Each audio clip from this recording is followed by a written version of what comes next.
ఇది India's best fertility hospital. 49 అంటే సంతానం, 49 అంటే సంతోషం. 49 ఆంధ్రప్రదేశ్, తెలంగాణ.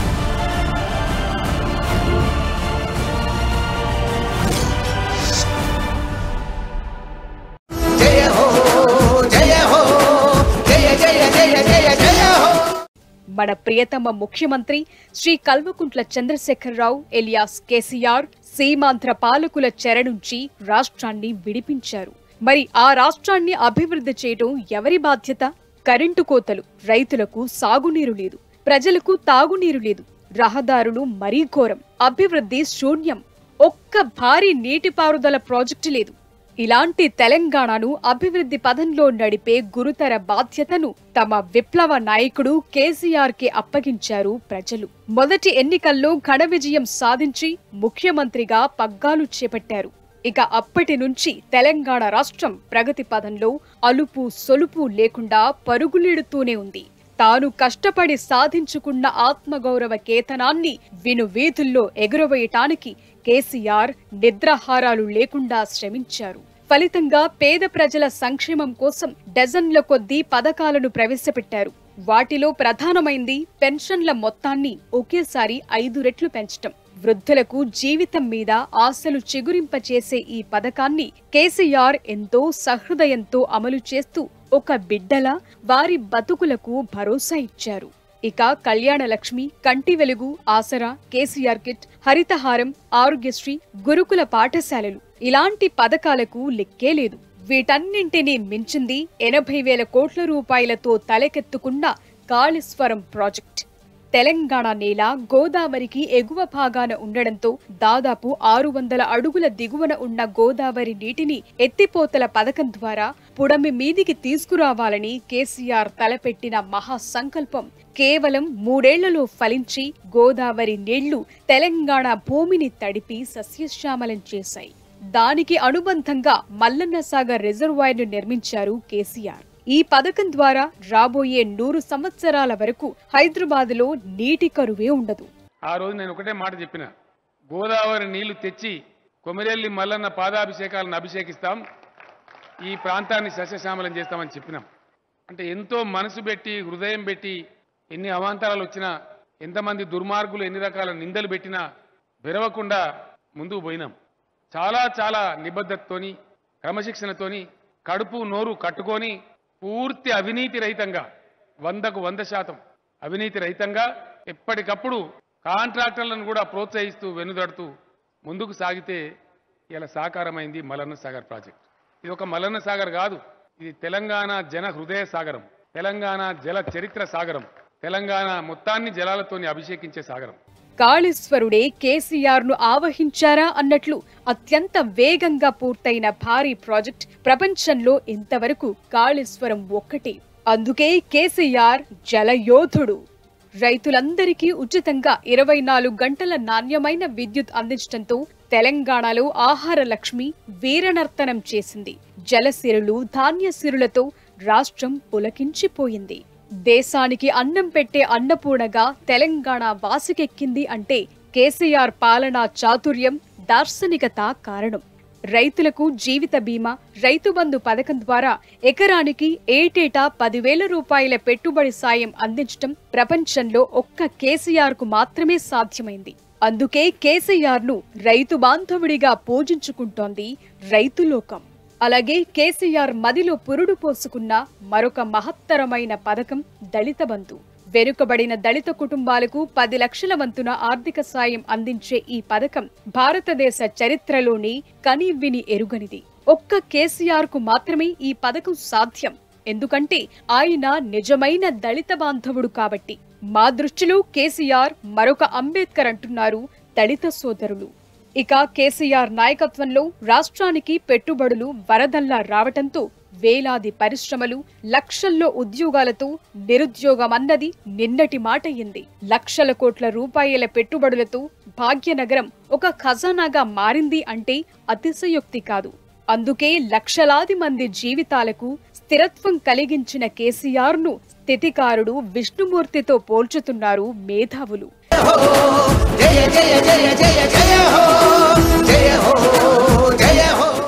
ఇక 2017లో కేసీఆర్ నిర్వహించిన ప్రపంచ తెలుగు మహాసభలు ఒక అపురూప దృశ్యమని చెప్పుకోవాలి. తెలుగు సాహిత్యంలో అత్యున్నత డిగ్రీని సాధించిన కేసీఆర్ 5 రోజుల పాటు హైదరాబాదులో సాహిత్య సౌరభాలు గుబాళించేట్లు చేశారు. ప్రపంచం నలుమూలల నుంచి తెలుగువారు ఈ సాంస్కృతిక ఉత్సవాల్లో పాల్గొని పరవశులయ్యారు. ఈ సభల్లో ప్రతిరోజు పాలు పంచుకుని తెలుగు పద్యాలను రాగభావయుక్తంగా ఆలపిస్తూ ఆహుతులను రంజింపచేశారు. కేసీఆర్ ధారణా శక్తి అసమానం. 4-5 వేల ఛందోబద్ధమైన క్లిష్టమైన సమాసాలతో కూడిన పద్యాలను అలవోకగా ఆలపించగలడని ప్రతీతి. అందుకే కేసీఆర్ సాహిత్య అలంకారుడు. నాటి భువన విజయ నిర్మాణకర్త శ్రీకృష్ణ దేవరాయల సమానుడు అంటారు సాహితీవేత్తలు. కమ్మనైన భాషలో జాలువారినట్టుగా రాసే పద్యాలు మన పూర్వ కవులు రాసినారు, ప్రస్తుత కవులు కూడా రాసినారు. మనం ఎంతో గొప్పగా కీర్తించుకునేటువంటి బొమ్మెన పోతన గారు అద్భుతమైనటువంటి భాగవతాన్ని మనకు అందించినారు. నల్లని వాడు పద్మనయనమ్ముల వాడు కృపారసమ్ముపై జిల్లెడువాడు మౌలి పరి సర్పిత పింఛమువాడు నవ్వురా జిల్లెడు మోమువాడొకడు. చాలా సులభం లేదు, సంస్కృతం లేదు, శాంతి లేదు, పెద్ద గొట్టుగా లేదు. అందుగలడు ఇందువు లేడని సందేహము వలదు చక్రి సర్వోపగతుండి ఎందెందు వెతికి చూచిన అందందే కలడు దానవాగ్రని వింటే అంటాడు. బాలర సాలసాలనవ పల్లవ కోవల కావ్యకన్యకన్ ఊలలకిచ్చి అప్పడుపు కూడు భుజించుట కంటే సత్కవులు హాలికులైననేమి గహనాంతర సీమల కందమూల కౌద్దాలికులైననేమి నిజ దార సుతోదర పోషణార్థమై అన్నారు. సాహిత్యంలోనే కాదు ఆధ్యాత్మికంలోనూ కేసీఆర్ది అగ్రస్థానమే. స్వతహాగా పరమ భక్తుడైన కేసీఆర్ యుక్త వయసు నుంచి యాగాలు, యజ్ఞాలు, హోమాలు జరిపించేవారు. ఆయన ఎమ్మెల్యేగా, మంత్రిగా, కేంద్ర మంత్రిగా ఉన్నప్పుడు కూడా చండీ యాగాలు నిర్వహించిన సోమయాజీ. వేలాది మంది ఋత్విక్కులతో సహస్ర చండీ యాగాలు నిర్వహించారు. బ్రాహ్మణులంటే ఆయనకు అంతులేని గౌరవం. భూరి సంభావనలతో సత్కరించి వారి ఆశీస్సులు పొందటం ఆయనకు తృప్తి కలిగిస్తుంది. బ్రాహ్మణ ఆశీర్వాదముంటే విజయమే దక్కుతుందని ఆయన బహిరంగంగా చెబుతారు.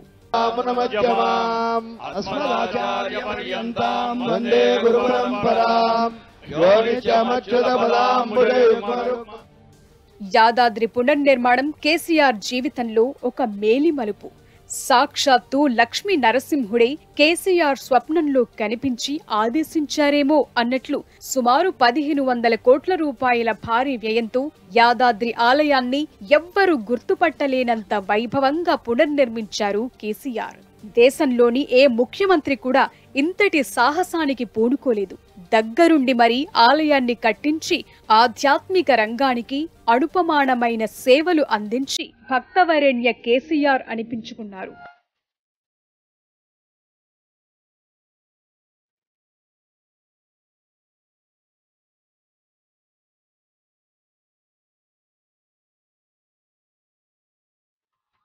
గురుభక్తి అనేది కేసీఆర్లోని మరొక విశిష్టమైన కోణం. సాధారణంగా మనం చిన్నప్పుడు విద్య నేర్చుకున్నప్పుడు గురువులను ఎదిగిన తరువాత మర్చిపోవటం సహజం. ఒకవేళ ఎక్కడైనా గురువులు కనిపించినా మొక్కుబడిగా నమస్కరించటమే మనకు అలవాటు. కానీ కేసీఆర్ అలా కాదు. ఆయన ఎప్పుడో 50-60 సంవత్సరాల క్రితం తనకు విద్య నేర్పిన గురువులను ఈనాటికి కూడా స్మరిస్తుంటారు. కేసీఆర్ కు తెలుగు పాఠాలు బోధించిన మృత్యుంజయ శర్మ గారు, తిరుమల శ్రీనివాసాచార్యులు గారిని సభల్లో అనేక సార్లు సాష్టాంగ నమస్కారాలు ఆచరించి గౌరవించటం విస్తుపోతూ చూశాం. తాను ముఖ్యమంత్రి అనే అహం, దర్పం కేసీఆర్లో ఏమాత్రం కనిపించదు. అలాగే స్వామీజీలకు కూడా కేసీఆర్ అత్యంత వినయంగా గౌరవ ప్రమాణాలు ఆచరించటం చూస్తే కేసీఆర్ లాంటి శిష్యుడికి గురువులైనందుకు వారు ఎంత సంతోషిస్తారో కదా అనిపిస్తుంది.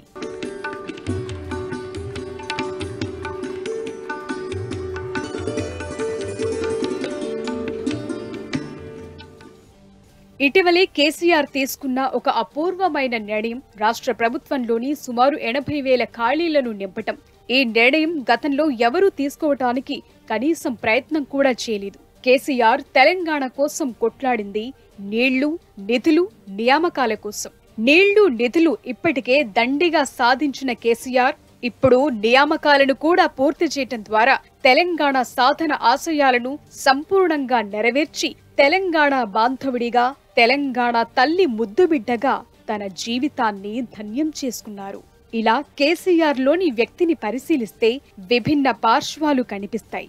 కేసీఆర్ సాహితీ బాంధవుడు, కేసీఆర్ రైతు బాంధవుడు, కేసీఆర్ గిరిజన బాంధవుడు, కేసీఆర్ ఉద్యోగ బాంధవుడు, కేసీఆర్ ఆధ్యాత్మిక బాంధవుడు, కేసీఆర్ పేదల బాంధవుడు, కేసీఆర్ బడుగు బలహీన వర్గాల బాంధవుడు, వెరసి కేసీఆర్ సకల జన బాంధవుడు. కేసీఆర్ జీవితంలో మున్ముందు అనేక సంచలన విజయాలను సాధించాలని, తెలంగాణ కీర్తి ప్రతిష్టను ప్రపంచవ్యాప్తంగా ఇనుమడింప చేస్తారని ఆశించవచ్చు.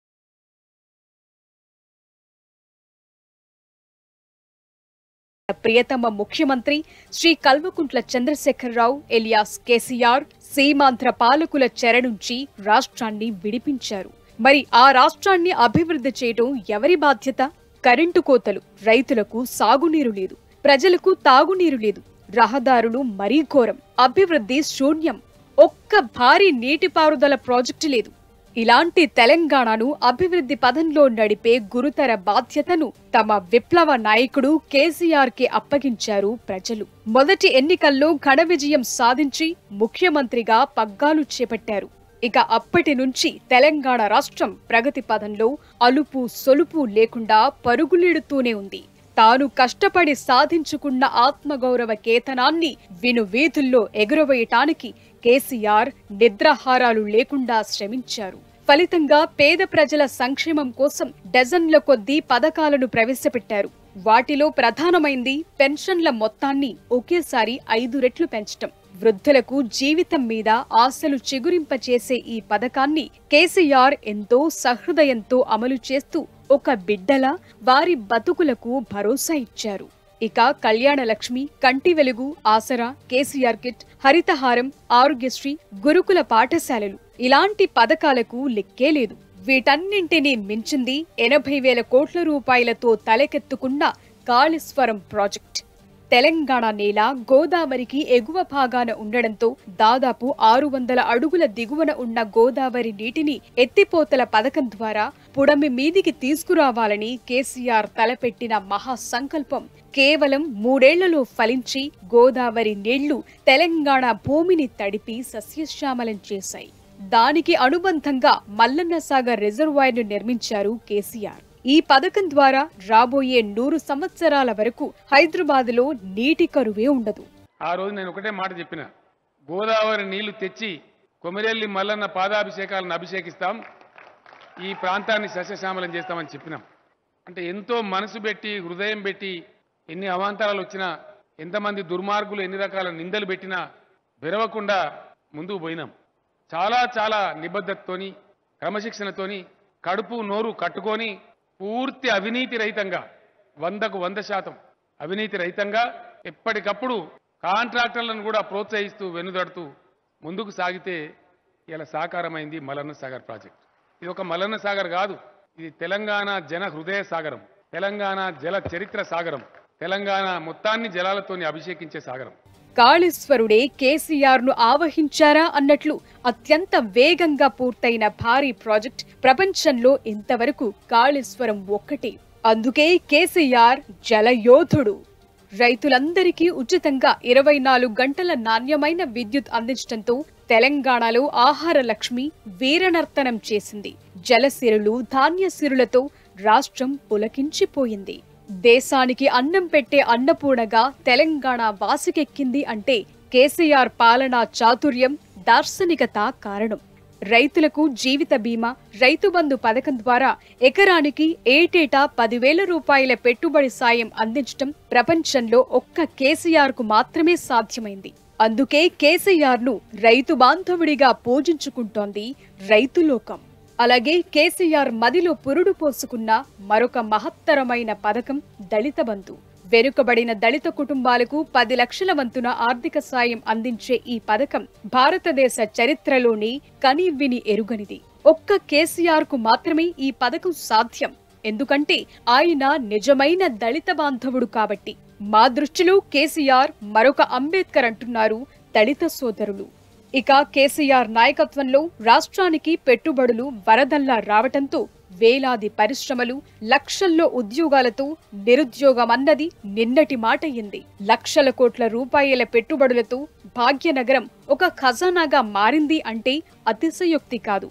అందుకే లక్షలాది మంది జీవితాలకు స్థిరత్వం కలిగించిన కేసీఆర్ను స్థితికారుడు విష్ణుమూర్తితో పోల్చుతున్నారు మేధావులు.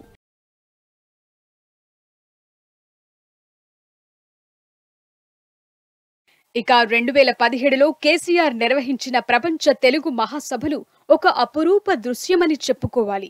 తెలుగు సాహిత్యంలో అత్యున్నత డిగ్రీని సాధించిన కేసీఆర్ 5 రోజుల పాటు హైదరాబాదులో సాహిత్య సౌరభాలు గుబాళించేట్లు చేశారు. ప్రపంచం నలుమూలల నుంచి తెలుగువారు ఈ సాంస్కృతిక ఉత్సవాల్లో పాల్గొని పరవశులయ్యారు. ఈ సభల్లో ప్రతిరోజు పాలు పంచుకుని తెలుగు పద్యాలను రాగభావయుక్తంగా ఆలపిస్తూ ఆహుతులను రంజింపచేశారు. కేసీఆర్ ధారణా శక్తి అసమానం. 4-5 వేల ఛందోబద్ధమైన క్లిష్టమైన సమాసాలతో కూడిన పద్యాలను అలవోకగా ఆలపించగలడని ప్రతీతి. అందుకే కేసీఆర్ సాహిత్య అలంకారుడు. నాటి భువన విజయ నిర్మాణకర్త శ్రీకృష్ణ దేవరాయల సమానుడు అంటారు సాహితీవేత్తలు. కమ్మనైన భాషలో జాలువారినట్టుగా రాసే పద్యాలు మన పూర్వ కవులు రాసినారు, ప్రస్తుత కవులు కూడా రాసినారు. మనం ఎంతో గొప్పగా కీర్తించుకునేటువంటి బొమ్మెన పోతన గారు అద్భుతమైనటువంటి భాగవతాన్ని మనకు అందించినారు. నల్లనివాడు, పద్మనయనమ్ములవాడు, కృపారసమ్ముపై జిల్లెడువాడు, మౌలి పరి సర్పిత పింఛమువాడు, నవ్వురా జిల్లెడు మోమువాడొకడు. చాలా సులభం, లేదు సంస్కృతం లేదు, శాంతి లేదు, గొట్టుగా లేదు. అందుగలడు ఇందువు లేడని సందేహము వలదు, చక్రి సర్వోపగతుండి ఎందెందు వెతికి చూచిన అందందే కలడు దానవాగ్రని వింటే అంటాడు. బాలర సాలసాలనవ పల్లవ కోవల కావ్యకన్యకన్ ఊలలకిచ్చి అప్పడుపు కూడు భుజించుట కంటే సత్కవులు హాలికులైననేమి, గహనాంతర సీమల కందమూల కౌద్దాలికులైననేమి, నిజ దార సుతోదర పోషణార్థమై అన్నారు. సాహిత్యంలోనే కాదు ఆధ్యాత్మికంలోనూ కేసీఆర్ది అగ్రస్థానమే. స్వతహాగా పరమ భక్తుడైన కేసీఆర్ యుక్త వయసు నుంచి యాగాలు, యజ్ఞాలు, హోమాలు జరిపించేవారు. ఆయన ఎమ్మెల్యేగా, మంత్రిగా, కేంద్ర మంత్రిగా ఉన్నప్పుడు కూడా చండీ యాగాలు నిర్వహించిన సోమయాజీ. వేలాది మంది ఋత్విక్కులతో సహస్ర చండీ యాగాలు నిర్వహించారు. బ్రాహ్మణులంటే ఆయనకు అంతులేని గౌరవం. భూరి సంభావనలతో సత్కరించి వారి ఆశీస్సులు పొందటం ఆయనకు తృప్తి కలిగిస్తుంది. బ్రాహ్మణ ఆశీర్వాదముంటే విజయమే దక్కుతుందని ఆయన బహిరంగంగా చెబుతారు.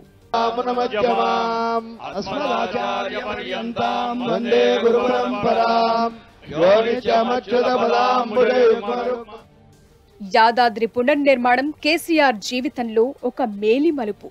సాక్షాత్తు లక్ష్మీ నరసింహుడే కేసీఆర్ స్వప్నంలో కనిపించి ఆదేశించారేమో అన్నట్లు సుమారు 1500 కోట్ల రూపాయల భారీ వ్యయంతో యాదాద్రి ఆలయాన్ని ఎవ్వరూ గుర్తుపట్టలేనంత వైభవంగా పునర్నిర్మించారు కేసీఆర్. దేశంలోని ఏ ముఖ్యమంత్రి కూడా ఇంతటి సాహసానికి పూనుకోలేదు. దగ్గరుండి మరీ ఆలయాన్ని కట్టించి ఆధ్యాత్మిక రంగానికి అనుపమానమైన సేవలు అందించి భక్తవరేణ్య కేసీఆర్ అనిపించుకున్నారు.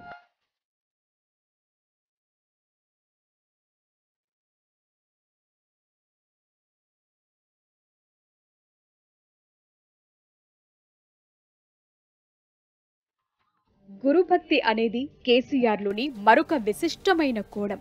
సాధారణంగా మనం చిన్నప్పుడు విద్య నేర్చుకున్నప్పుడు గురువులను ఎదిగిన తరువాత మర్చిపోవటం సహజం. ఒకవేళ ఎక్కడైనా గురువులు కనిపించినా మొక్కుబడిగా నమస్కరించటమే మనకు అలవాటు. కానీ కేసీఆర్ అలా కాదు. ఆయన ఎప్పుడో 50-60 సంవత్సరాల క్రితం తనకు విద్య నేర్పిన గురువులను ఈనాటికి కూడా స్మరిస్తుంటారు.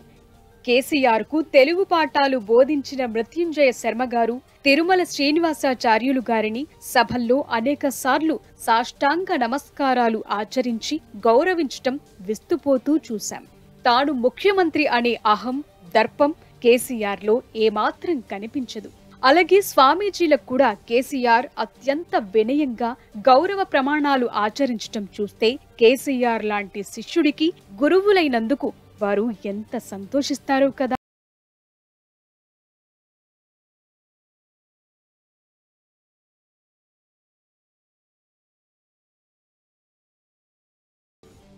ఇటీవలే కేసీఆర్ తీసుకున్న ఒక అపూర్వమైన నిర్ణయం రాష్ట్ర ప్రభుత్వంలోని సుమారు 80,000 ఖాళీలను నింపటం. ఈ నిర్ణయం గతంలో ఎవరూ తీసుకోవటానికి కనీసం ప్రయత్నం కూడా చేయలేదు. కేసీఆర్ తెలంగాణ కోసం కొట్లాడింది నీళ్లు, నిధులు, నియామకాల కోసం. నీళ్లు, నిధులు ఇప్పటికే దండిగా సాధించిన కేసీఆర్ ఇప్పుడు నియామకాలను కూడా పూర్తి చేయటం ద్వారా తెలంగాణ సాధన ఆశయాలను సంపూర్ణంగా నెరవేర్చి తెలంగాణ బాంధవుడిగా, తెలంగాణ తల్లి ముద్దుబిడ్డగా తన జీవితాన్ని ధన్యం చేసుకున్నారు. ఇలా కేసీఆర్ లోని వ్యక్తిని పరిశీలిస్తే విభిన్న పార్శ్వాలు కనిపిస్తాయి. కేసీఆర్ సాహితీ బాంధవుడు, కేసీఆర్ రైతు బాంధవుడు, కేసీఆర్ గిరిజన బాంధవుడు, కేసీఆర్ ఉద్యోగ బాంధవుడు, కేసీఆర్ ఆధ్యాత్మిక బాంధవుడు, కేసీఆర్ పేదల బాంధవుడు, కేసీఆర్ బడుగు బలహీన వర్గాల బాంధవుడు, వెరసి కేసీఆర్ సకల జన బాంధవుడు. కేసీఆర్ జీవితంలో మున్ముందు అనేక సంచలన విజయాలను సాధించాలని, తెలంగాణ కీర్తి ప్రతిష్టను ప్రపంచవ్యాప్తంగా ఇనుమడింపచేస్తారని ఆశించవచ్చు.